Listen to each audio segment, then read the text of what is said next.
애플 얘기 좀 업데이트 좀 해드릴게요 오늘. 네. 예, 뭐 애플 제가 워낙 뭐 좋아하는 종목이고, 예, 저도 주식을 갖고 있습니다. 예, 그쵸. 컴플라이언스상 제가 공개를 하고 말씀드리겠습니다. 네.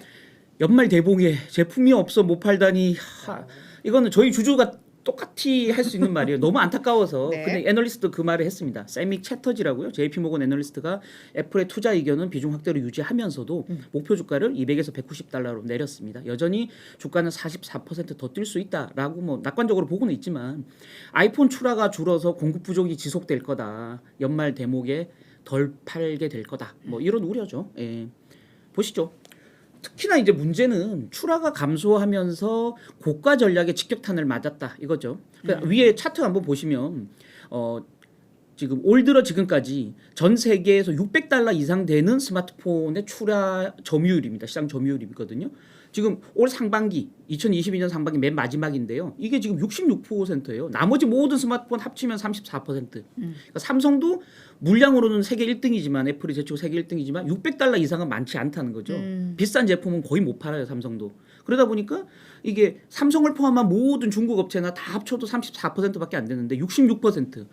그러니까 전체 시장의 거의 10대 중에 7대, 고가 제품 10대 중에 7대는 아이폰이다라는 거죠. 이게 갈수록 비중이 늘어나잖아요. 그러게요. 그래서 이번에도 아이폰은 과감하게 아이폰 14에서 프로 맥스에만 집중하고 나머지 두 개는 그냥 그 격가지로 그냥 예, 이렇게 출시를 한 거죠. 근데 문제는 중국 공장에서 지금 생산한 정저우 팍스콘 공장에서 생산하는 물량은 전체 아이폰 프로 맥스의 거의 90% 가까이를 거기서 생산하고 있다는 거죠. 이 공장이 지금 마비되는 상황으로 가고 있으니까 큰일 난 거죠. 채터지 애널리스트 연말 분기, 그러니까 제가 약간 헷갈리실까봐 연말 분기로 표현했습니다. 그러니까 우리로 그러니까 캘린더로 따지면 4분기고요. 올해 4분기고 애플의 그 회계 연도로 따지면 2023년 1분기죠. 그래서 그 연말 분기라고 제가 썼습니다. 연말 분기 출하량 전망치를 원래 7,400만 대 예상했는데 아이폰 7천만 대로 400만 대 줄어들 것이다라고 본 거예요. 그래서 이제 400만 대 덜 팔릴 거다 이렇게 본 겁니다.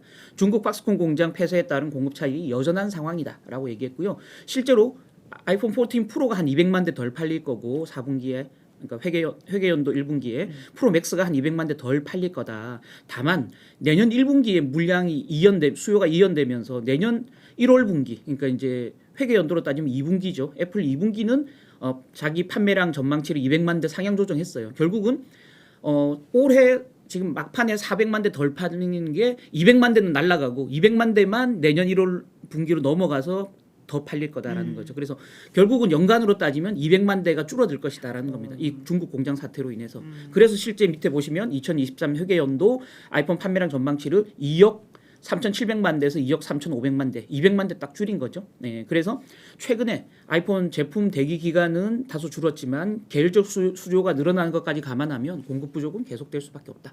뭐 이게 이제 우려점입니다. 그래서 이제 약간 그 해지를 위해서 지금 이제 인도 생산량을 늘리고 있어요. 예, 그래서 팍스콘도 지금 인도의 조립 공장을 뭐 대대적으로 늘리면서 역시 인도 생산을 늘리고 있는데 JP모건에 따르면 이거 지금 애플이 발표는 하지 않습니다. JP모건 추정치에 따르면 현재 인도에서 생산하는 아이폰 생산 물량은 6% 정도 된다. 나머지 94%가 여전히 중국에서 생산되고 있다라는 거죠. 그래서 2025년까지 지금 애플 내가 접촉해본 결과로는 아이폰이 이제 앞으로 항상 4개 모델이 나오잖아요. 그중에 1개 모델은 거의 100% 인도에서 생산하는 방식으로 바꿀 거다. 애플은 이렇게 얘기하고 있고요. 그렇지 않다. 고밍치 이게 대만에 있는 뭐 애플에 관한 가장 이게 애플바로 불리는 애널리스트죠. 고밍치는 내년도 팍스콘 공장 인도 생산 물량을 150% 늘릴 계획이다. 지금 애플은. 그래서 인도의 아이폰 생산 물량은 장기적으로 40에서 45% 가져갈 거고, 그러니까 중국에서 한 절반 정도, 인도에서 절반 정도로 황금 비율을 맞출 것이다라고 보고 있고요. JP모건은 그게 아니고 그냥 아예 뭐 특정 3개 모델은 중국에서 만들고 1개 모델은 인도에서 만들고 이렇게 할 것이다. 어쨌든 방식은 다르지만 인도 생산을 확실히 늘릴 것이다. 그러나 지금 당장에는 이게 큰 도움은 안 된다. 이제 이런 거죠. 그래서 4분기 대목, 캘린더 이어로 그냥 4분기 대목이라고 했습니다. 아이폰 판매가 모자라서 어떡하나. 이거 보세요. 위에 차트들 보시면 여기에 우뚝우뚝 솟아 있죠. 이게 신제품 발표되고 난 연말 회계 연도 그 판매량이에요. 아이폰 판매량. 그러니까 확 판매 늘렸다가 줄어들고 확 판매 늘었다가 줄어들고 요런 패턴이거든요. 그러니까 사실 이번에도 확 늘어나야 그다음에 줄어드는 걸 상쇄할 수 있는데 이게 확 늘어나는 꼭지가 좀 달라진다는 거죠. 근데 지금 최근 일주일 새 나온 그 전망치를 제가 다 여기 묶어 왔어요. 뭐냐면 아까 JP 모건은 200만 대 줄어든다고 했잖아요. 4분기에는 400만 대, 연간으로 200만 대 줄어든다고 했는데 웨드부시 현 분기에 공급 물량이 한 5에서 10% 부족할 거고 한 일주일에 지금 계속 이것 때문에 생산 차질 때문에 10억 달러씩 손해를 보고 있다. 애플이 이렇게 얘기했고요. 서스케하나는 출하량이 1000만 대 줄어들 것이다. 굉장히 큰 폭으로 지금 보고 있어요. 그러니까 JP 모건보다 훨씬 안 좋게 보고 있습니다. CFRA 같은 경우도 출하량이 지금 5에서 10% 줄고 있고 판매량은 8,000대 미만으로 떨어질 것이다. 원래 얘들은 8,700만 대 팔 걸로 예상했는데 7,000만 대로 줄어들 것이다라고 이제 얘기했고요. KGI 증권은 1,000만 대 이상 출하량이 줄어들 것이다. 여기도 이렇게 예상했고요. 에버코어 같은 경우는 500만 대에서 한 800만 대. 이거 훨씬 여기 전망치는 다 JP 모건보다 다 안 좋은 거예요. 네, 파이프 샌들러도 현 분기 판매량이 한 900만 대 줄어들 것이다. 모건 스탠리는 한 400만 대. 모건 스탠리하고 JP 모건은 거의 비슷해요. 예, 나머지는 더 부정적으로 보고 있다라는 겁니다. 그래서 서서히 눈높이가 낮아지고 있다라는 거죠. 여기 보시면 스트롱바이가 9월 달만 해도 13곳이었는데 지금 이제 11곳으로 줄었죠. 예, 매수도 여기는 20곳이었는데 그나마 11월 달에 25곳이었는데 매수가 지금 21곳으로 줄었습니다. 뭐 매도는 사라졌는데 어쨌든 전체 눈높이가 이게 떨어지고 있다라는 거고요. 여전히 매수 정도 언저리 정도는 평균 지금 추천 의견은 나와 있고요.